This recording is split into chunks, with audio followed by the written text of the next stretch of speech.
नमस्कार दोस्तों, स्वागत है आपका हमारे चैनल टेल्स बाय यशु पर।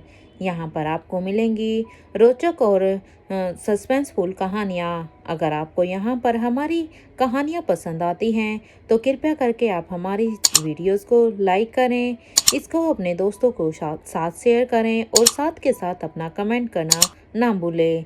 अगर आप इस चैनल पर नए हैं तो कृपया करके इसे सब्सक्राइब भी करें। आपका ज़्यादा समय न लेते हुए चलो आज की कहानी को शुरू करते हैं। पिछले एपिसोड में हमने सुना था कि यहाँ पर बड़ी रानी के भाई पूरे ही राजमहल में अब दुआ दुआ कुछ कर देते हैं, जिससे अब वो यहाँ पर एक तरफ से वो आयशा मारवा को किडनैप करते हैं, तो वहीं दूसरी तरफ जहाँ पर यहाँ पर अनुपम गुलेरिया के लोग पहले से ही वहाँ पर सब्जी वालों की वैन लेकर आए थे, अब वो भी वहां से अब अपनी तरफ से यहाँ पर अंजलि को किडनैप कर लेते हैं।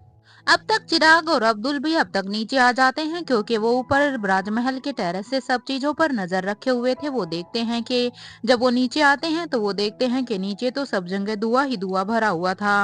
अब वो दोनों भी अब जल्दी से अपने अपने नाकों को कवर करते हैं, ताकि उस धुएं का भी उन्हें कुछ भी अनुमान नहीं था कि आखिर ये कैसा धुआं है। इसलिए सबसे पहले वो अपने आप को सेफ रखते हैं और अपने नाक को कवर करते हैं, और फिर वो सारे ही सर्वेंट भी अब ऐसे ही करते हुए अब राजमहल के दरवाजे और खिड़कियों को खोल रहे थे, ताकि जल्द से जल्द इस फैले हुए धुएं को यहाँ से खत्म किया जा सके और फिर उन्हें यहाँ पर क्या हुआ है उसके बारे में कुछ तो पता चले कि आखिर ये इतना धुआं आया कहाँ से है।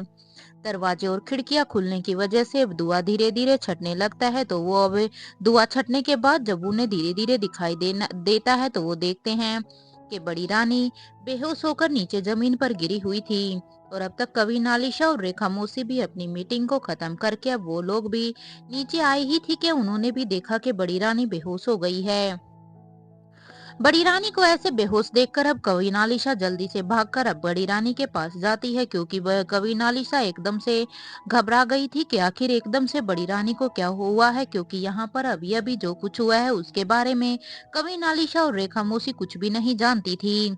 इसलिए अब कवि नालिशा ने जल्दी से अब सर्वेंट से कहा कि जल्दी से बड़ी रानी को मेडिकल फ्लोर पर लेकर जाइए, क्योंकि कवि नालिशा अभी भी यही सोच रही थी कि शायद इन्हें कोई मेडिकल इशू हुआ होगा। ये कहते हुए कवि नालिशा जल्दी से राजमहल से बाहर आ जाती है और फिर वो वहां पर परेशान हो रहे चिराग और अब्दुल को देखती है, क्योंकि यहाँ की सिचुएशन क्या है वो देखने के लिए जब ये कवि नालिशा महल के बाहर निकलती है तो उसे सामने से वहां पर परेशान चिराग और अब्दुल दोनों ही दिखाई दे रहे थे।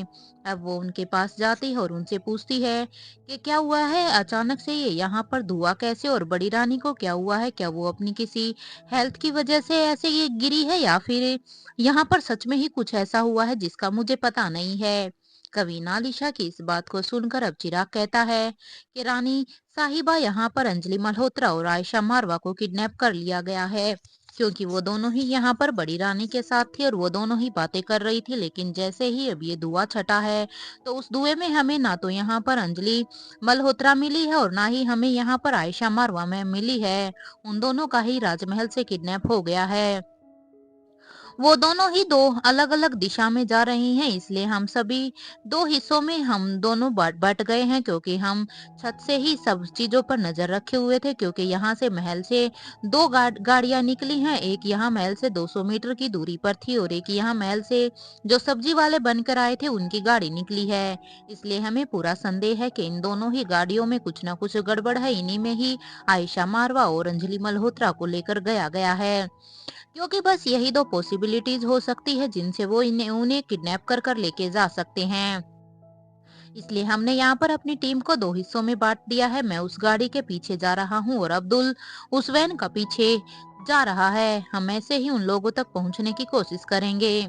चिराग की बात सुनकर तो अब कवि नालिशा एकदम से ही हैरान हो जाती है, क्योंकि कवि नालिशा तो इस चीज के बारे में सोच भी नहीं सकती थी कि उसके राजमहल से कुछ ऐसा भी हो जाएगा।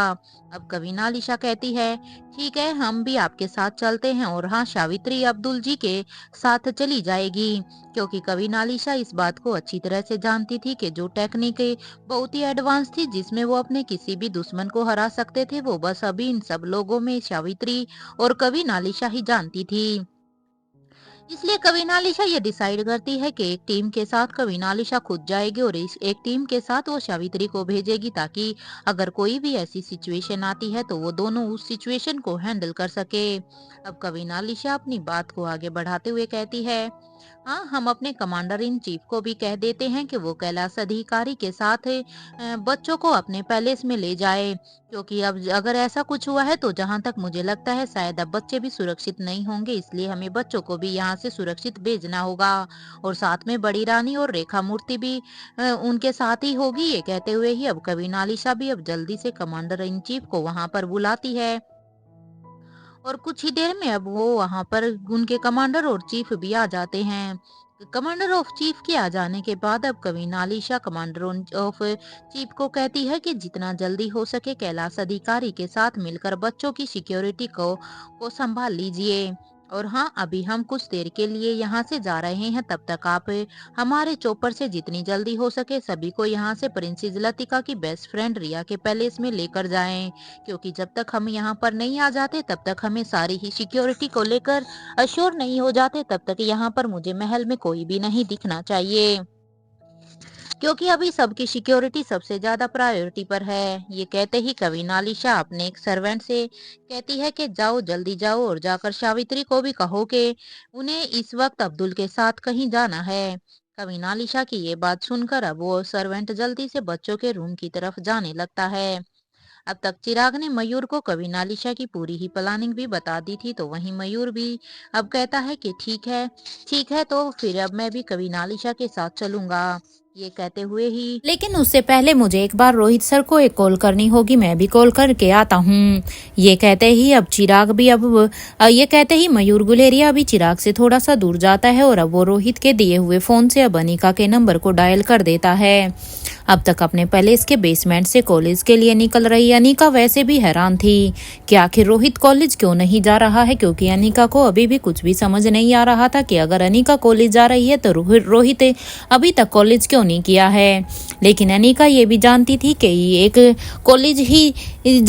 कॉलेज ही है जहां से किंग के आदमी अनिका को उस पैलेस तक लेकर जा सकते हैं, इसलिए अनिका का आज उस कॉलेज में जाना बहुत ही जरूरी था, क्योंकि उस कॉलेज से ही अनिका अब किंग के पैलेस में जाने वाली थी।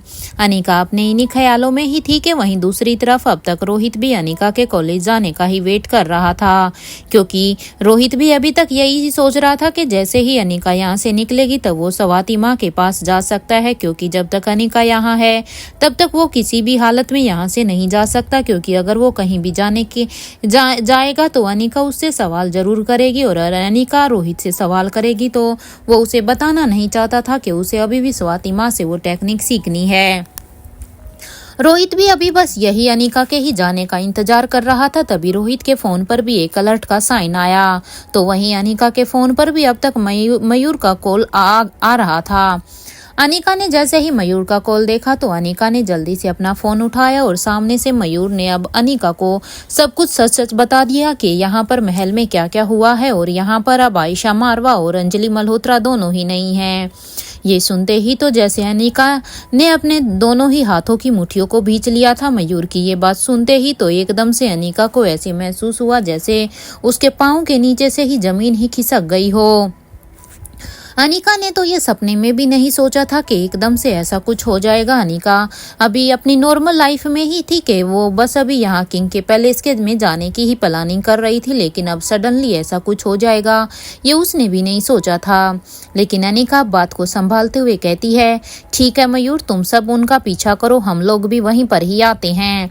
ये कहते हुए ही अब अनिका अपना फोन को जल्दी से डिस्कनेक्ट कर देती है और वो देखती है कि रोहित उसे ही अभी सवालिया नजरों से ही देख रहा था, क्योंकि अब तक रोहित भी वहां पर आ चुका था। अनिका रोहित को ऐसे खुद की तरफ ऐसे देखते हुए अब अनिका रोहित से कहती है कि मैं एनी को मैसेज कर देती हूँ कि वो आज भी आर्या मूर्ति ही बनकर कॉलेज जाए, क्योंकि अब यहाँ पर इस सिचुएशन को संभालना अनिका के लिए सबसे पहले बहुत ही जरूरी था। इसलिए अनिका डिसाइड करती है कि अब तो वो कॉलेज नहीं जा पाएगी, इसलिए उसे एनी को ही कहना चाहिए कि आज वो उसके बिहाफ पे फिर से कॉलेज में जाए। अनिका की इस बात पर अब रोहित भी कहता है कि क्या हुआ है तुम्हें अनिका, मुझे कुछ बताओगी क्या। रोहित की इस बात पर अब अनिका जवाब देती है, मिस्टर मारवा, अब मैं आपको क्या बताऊं, क्योंकि मुझे तो ये समझ में नहीं आ रहा कि मैं अपने किन शब्दों से आपको ये बात बताऊं, क्योंकि अगर आपको उस बात के बारे में पता चलेगा तो मुझे खुद नहीं पता कि आपका भी क्या रिएक्शन होगा। अनिका की इस बहकी बातों को सुनकर अब रोहित कहता है, अनिका मुझे साफ साफ बताओ, क्योंकि अलर्ट तो मेरे पास भी आ ही चुका है, लेकिन बात क्या है उसके बारे में मुझे अभी तक कुछ भी नहीं पता। रोहित की ये बात सुनकर अब अनिका जवाब देती है, मिस्टर मारवा, अंजलि मामी को और आयशा माँ को किसी ने राजमहल से किडनैप कर लिया है, और हैरानी की बात तो ये है कि दोनों ही गाड़ियां अपोजिट डायरेक्शन में चल रही हैं, क्योंकि अभी तक ये भी समझ में नहीं आ रहा कि अगर ये आयशा मारवा और अंजलि मामी को अगर एक साथ किडनैप किया गया है तो वो लोग एक ही डायरेक्शन में क्यों नहीं जा रहे, अगर एक ही इंसान ने उन्हें किडनैप किया है तो। मैं तो इस बात को सोचकर हैरान हूँ कि दोनों ही गाड़ियां अपनी अपनी अपोजिट डायरेक्शन में जा रही है। हालांकि आपके आदमी उन दोनों ही गाड़ियों का पीछा कर रहे हैं, लेकिन किसी को भी ये पता नहीं है कि किस गाड़ी में कौन है, क्योंकि किसी को भी वहां पर कुछ भी पता नहीं चला। अनिका की परेशानी को देखकर अब रोहित भी कहता है कि क्या फर्क पड़ता है कि कौन किस गाड़ी में है, अनिका हमारे लिए तो दोनों ही इम्पोर्टेंट है ना, हमें इस समय दोनों को ही बचाना है। हालांकि जब रोहित ने भी अनिका की ये बात सोची थी तो उसको बहुत ही गुस्सा आ रहा था, क्योंकि वो तो पहले ही इस बात के खिलाफ था कि वो वहां पर अंजलि मामी और आयशा मारवा को नहीं जाने देना चाहता था।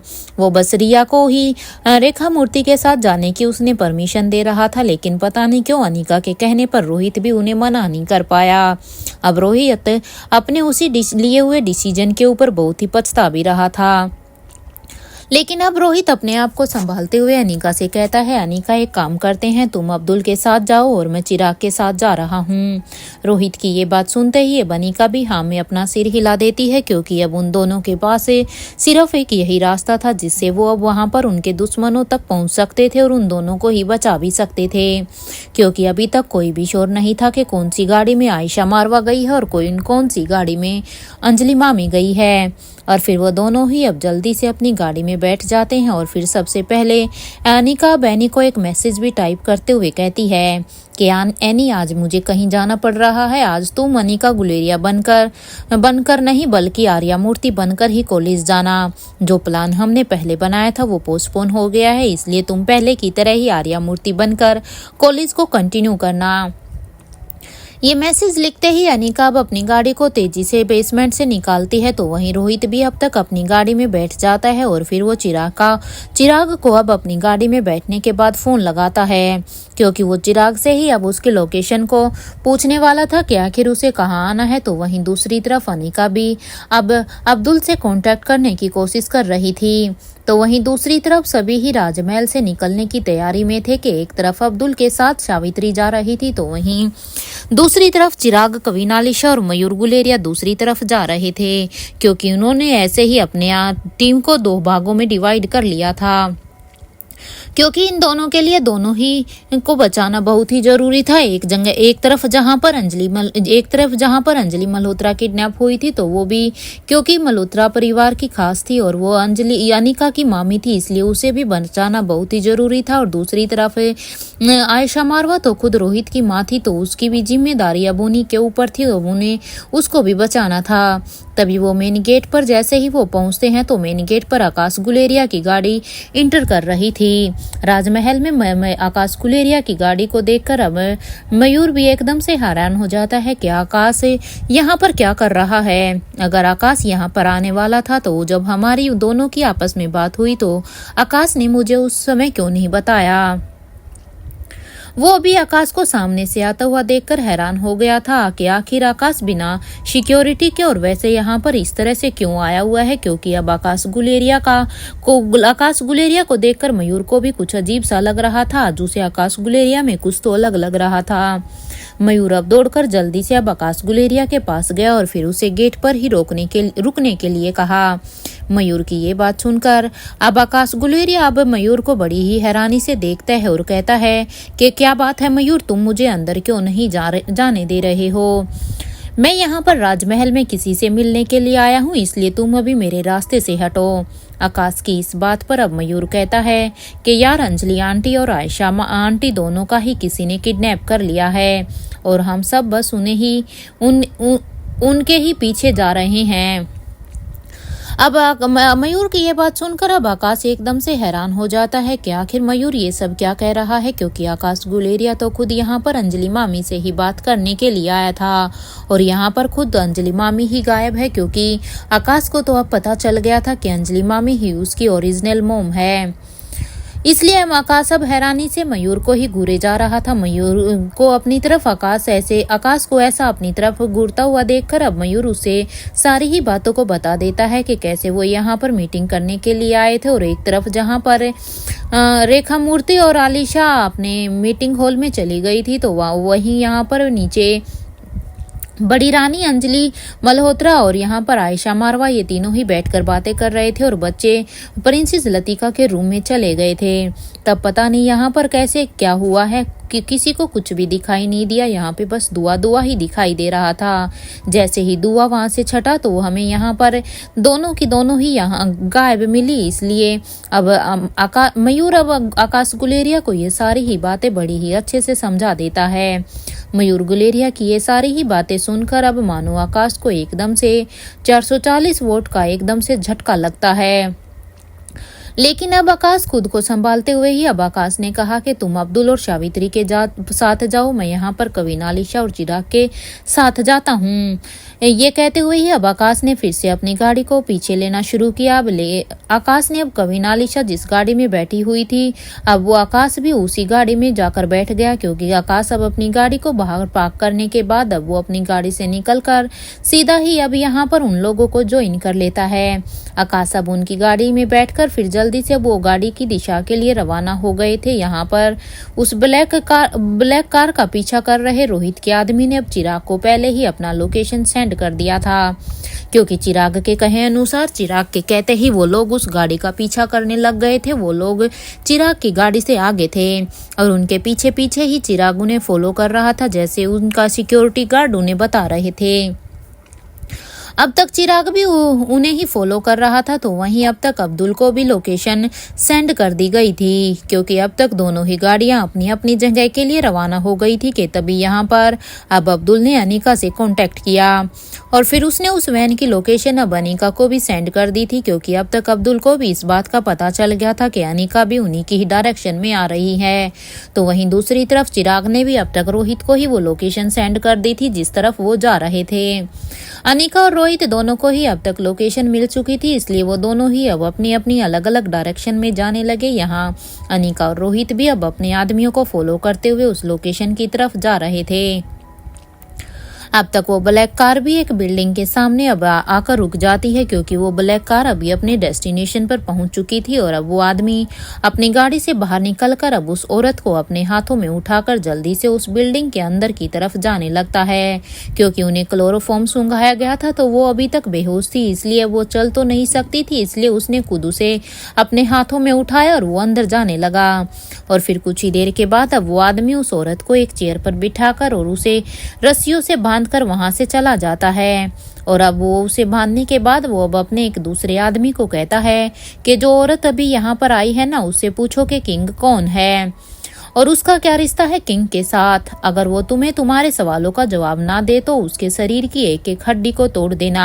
आज उसके शरीर की कोई भी हड्डी नहीं बचनी चाहिए। उसे इतना मारना कि वो अपने उस दर्द में अपनी जुबान को जरूर खोले, और अगर उसे पता भी नहीं हो तो वो औरत जिंदा भी नहीं बचनी चाहिए। और हाँ, उस रूम का कैमरे को भी ऑन रहने देना। मेक श्योर करना कि मेक श्योर कि वो कैमरा ऑन होना चाहिए, जिससे हमें वहाँ पर क्या हो रहा है ये सब कुछ दिखता रहे। ये कहते हुए ही अब राजीव गुलेरिया का वो खास आदमी अब वहां से निकलकर अपने रूम में चला जाता है, क्योंकि जो राजीव गुलेरिया का खास आदमी था वो ही उस ब्लैक कार से उस औरत को उठाकर लेकर आया था।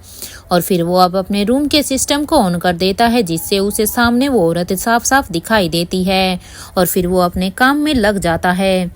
तो वहीं दूसरी तरफ अब तक वो वैन भी अनुपम गुलेरिया की बताई हुई लोकेशन पर पहुंच जाती है, क्योंकि अब तक उन्होंने भी अपना काम कर दिया था। अनुपम गुलेरिया को वो लोग पहले ही इन्फॉर्म कर चुके थे कि हमने उस काम को कर लिया है, हमने उस औरत को किडनैप कर लिया है, इसलिए अब हमें बताओ कि हमें कहाँ आना है। अनुपम गुलेरिया ने तभी उन्हें वो लोकेशन बता दी थी जहां पर वो उस औरत को लेना चाहता था, जहां पर वो उसे वहां पर बांध कर रखना चाहता था। अब तक वो भी उस लोकेशन पर पहुंच गए थे। उस वैन को वहां देखकर तो अनुपम गुलेरिया की खुशी का ठिकाना ही नहीं रहा था, क्योंकि जैसे उसने सोचा था वैसा उसके प्लान के हिसाब से अब तक ठीक चल रहा था। एक पल के लिए तो उसे लगा था कि शायद ये काम थोड़ा सा मुश्किल होगा, क्योंकि राजमहल की सिक्योरिटी को तो वो भी अच्छी तरह से जानता था। लेकिन अब अपने ऊपर उसे इतना प्राउड हो रहा था कि उसका वो अब ओवर कॉन्फिडेंट में खुशी से नाचने लग गया। और फिर अब वो जल्दी से उस वैन के पास जाते हुए सोचता है कि क्यों ना पहले करण को फोन करके बता दूं कि अंजलि मल्होत्रा मेरे पास है। अनुपम गुलेरिया के अब शैतानी दिमाग में अब ये ख्याल आने लगा था कि उसे पहले करण को अपडेट दे देना चाहिए, ताकि उसका काम भी अब जल्दी से हो सके। और अगर वो उसे बचाना चाहता है तो मुझे मेरे हिस्से के पैसे दे दे। लेकिन फिर पता नहीं क्यों अनुपम गुलेरिया सोचता है कि क्यों ना पहले अंजलि को एक बार देख लूं, फिर इसकी फोटो को ही करण को भेज दूंगा, क्योंकि अगर मैं उन्हें ऐसे मैसेज करूंगा तो क्या पता वो मेरी इस बात पर विश्वास ही ना करे। इसलिए वो अब उन्हें डायरेक्ट मैसेज ना करते हुए अब वो यही डिसाइड करते हैं कि वो पहले अंजलि का फोटो करण गुलेरिया को भेजेंगे, उसके बाद ही कोई बात करेंगे। ये सोचते हुए ही अब जब अनुपम गुलेरिया ने वैन का दरवाजा खोला तो उन्हें वहां पर जो देखा उन्हें वो देखकर एकदम से 440 का झटका लगा, क्योंकि वहां पे उन्होंने जो देख लिया था वो कुछ ऐसा था कि उसे खुद भी यकीन नहीं हो रहा था कि ये सब क्या हो गया। वो अब अपने आदमियों से कहता है कि अरे बेवकूफ़े, ये किसे लेकर आए हो?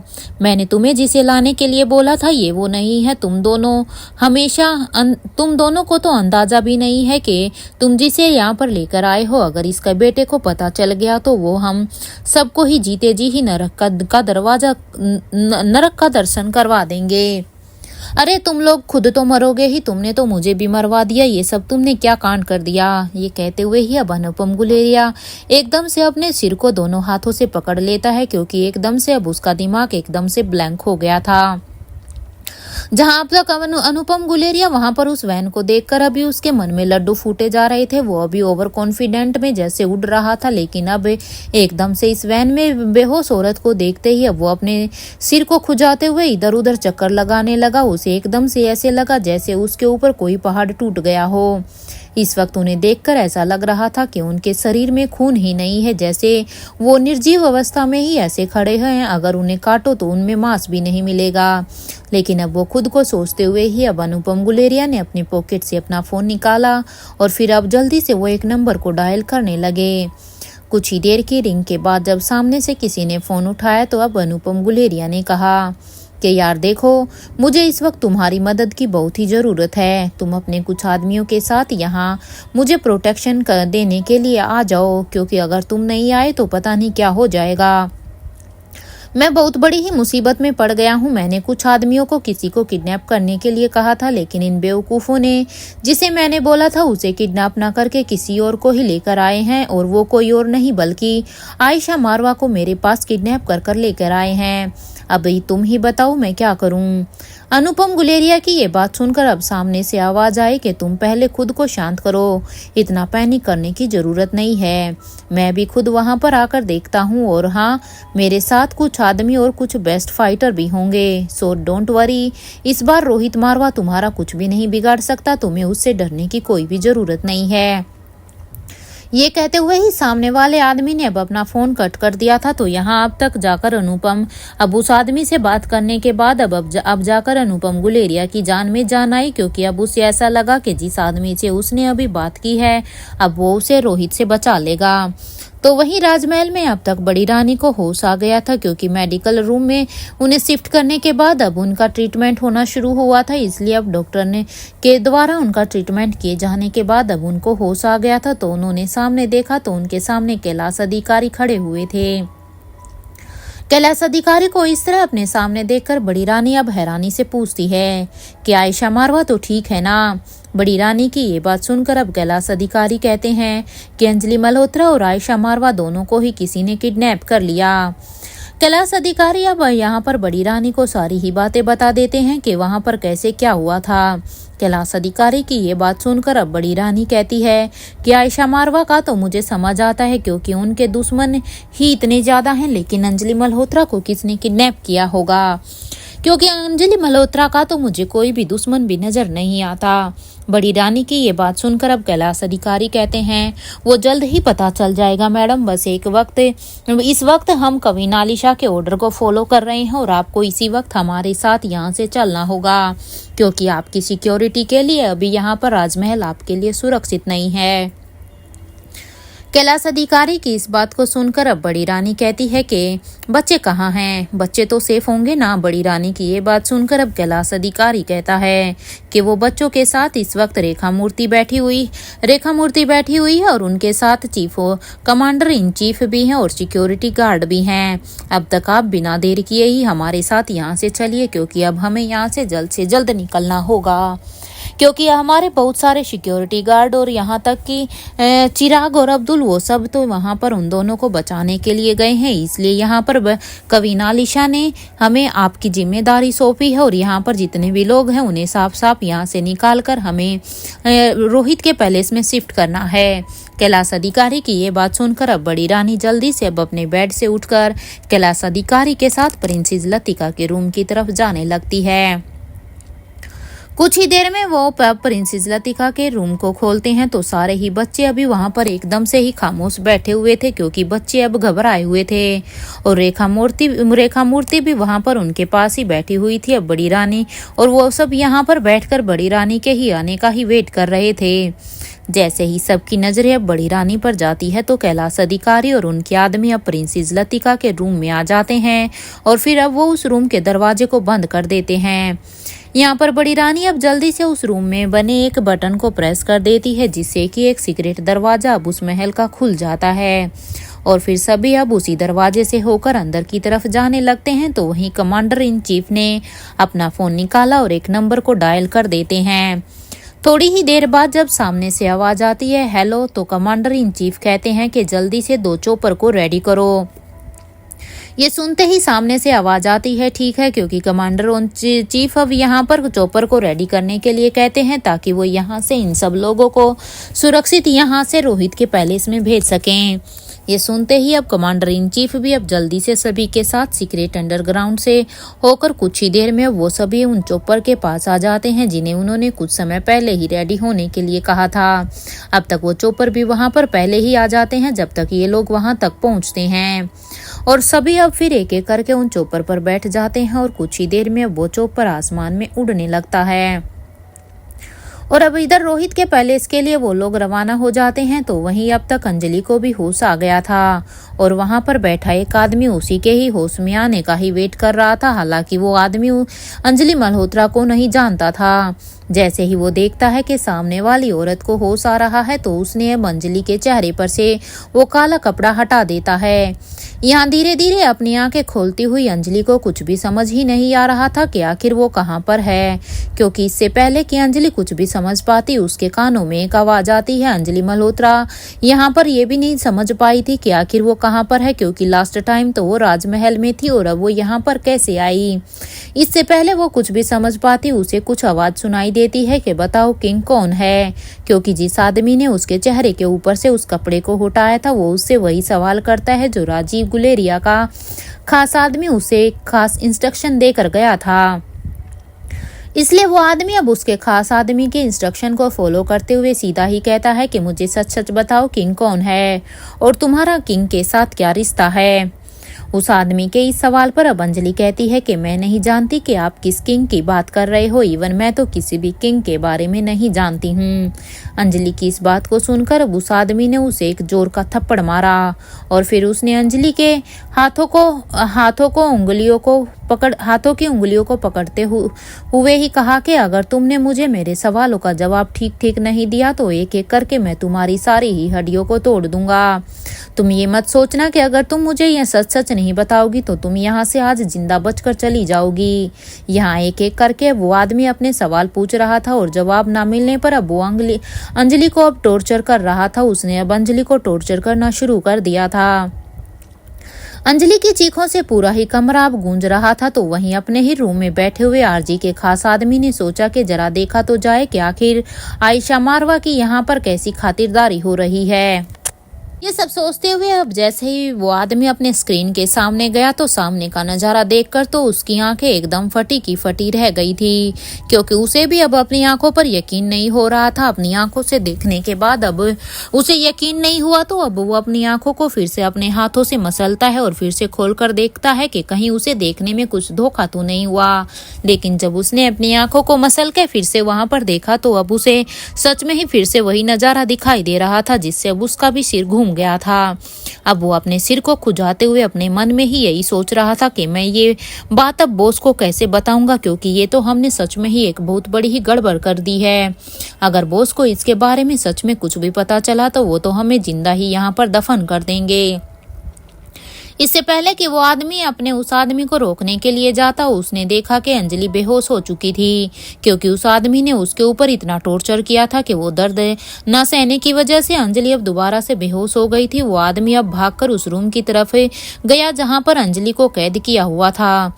जैसे ही उस आदमी ने अंजलि पर अपना आखिरी अटैक करने ही जा रहा था कि तभी राजीव गुलेरिया के खास आदमी ने उसे रोकते हुए कहा, रुक जाओ, ये क्या कर रहे हो तुम जानते भी हो ये कौन है? अभी वो खास आदमी अभी यही सोच रहा था कि वो